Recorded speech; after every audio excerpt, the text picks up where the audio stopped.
একজন প্রেমানন্দ মহারাজকে প্রশ্ন করছে কিভাবে আমরা বুঝবো যে ভগবান আমাদের প্রতি প্রসন্ন বা অপ্রসন্ন।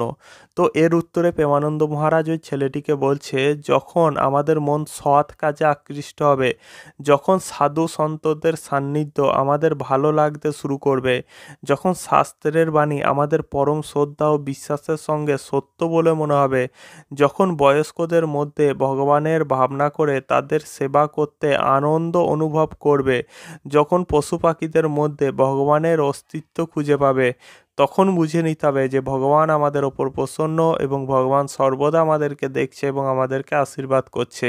আর যদি কখনো এর বিপরীত আচরণ করতে তুমি শুরু করে দাও, যদি বিপরীত আচরণ করে তোমার বেশি ভালো লাগতে শুরু করে, বেশি আনন্দ পাও, তাহলে বুঝে নিতে হবে যে আমাদের বুদ্ধি ভুল পথে চালিত হয়েছে এবং ভগবান আমাদের ওপর একদমই প্রসন্ন নয়, ভগবান আমাদেরকে কোনো রকম আশীর্বাদ করছে না।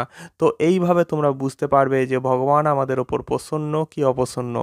তো বন্ধুরা, আশা করছি ভিডিওটা তোমাদের ভালো লেগেছে। আর এরকম আরও ভিডিও দেখতে প্রেমানন্দ মহারাজের হিন্দি বাণীগুলো বাংলায় শুনতে এই চ্যানেলটিকে সাবস্ক্রাইব করে বেল আইকনটা অবশ্যই অন করে দাও। দেখা হবে পরের ভিডিওতে। রাধে রাধে।